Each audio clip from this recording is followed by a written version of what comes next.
ఈరోజు మా ప్రాంతానికి చెందిన ఒక అమ్మాయి స్వప్న అనే అమ్మాయి మంచి చురుకైన విద్యార్థిని చనిపోవడం జరిగిందనే విషయం తెలుసుకొని ఇక్కడికి హాస్పిటల్కి వచ్చి సంబంధిత ప్రిన్సిపాల్ గారిని సంప్రదిస్తామని మేము ఇక్కడికి వచ్చిన వాళ్ళ సమాధానం కరెక్ట్ లేదు. కనీసం మాతోటి మాట్లాడే పరిస్థితి కూడా లేదు. మరి పక్కకు చూస్తే ఇంతకుముందు గతమే కాదు 2-3 నెలల క్రితం కూడా మరొక అమ్మాయి కూడా మృతి చెందిన విషయం మా దృష్టికి వచ్చింది. మరి ఇక్కడ సంబంధిత అధికారులు ఆమె అక్కడికి పోయింది, ఆమె చేసుకున్నానే కాకుండా మీ బాధ్యత రహితం ఏం లేదు, మీ నిర్లక్ష్యం వల్లనే ఒక నిండు ప్రాణం పోయింది, ఒక చురుకైన విద్యార్థి చనిపోయింది. మీరు ఇప్పటికైనా పోలీసు అధికారులను మేము విద్యార్థి తరఫున విద్యార్థి సంఘాల తరఫున మా పార్టీ తరఫున డిమాండ్ చేస్తున్నాం.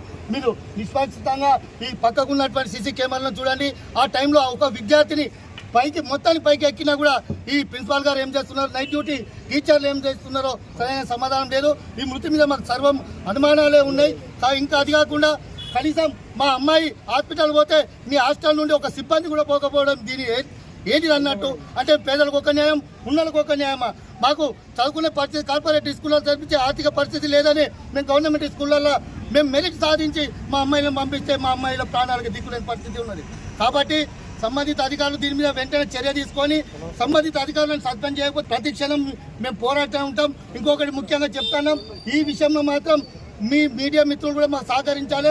మీరు వెంటనే పోలీసు ఉన్నతాధికారులు కూడా దీని మీద సరైన దర్యాప్తు జరిపించి ఈ సీసీ కెమెరాలను మొత్తం చూసి ఎవరు వీళ్ళకు దీని మీద ఎవరైతే బాధ్యత వహిస్తారో వాళ్ళ మీద కేసు నమోదు చేసి వెంటనే చర్య తీసుకోకపోతే మా కార్యాచరణ మేము పార్టీ పరంగా మొదలు పెడతామని తెలియజేస్తాం.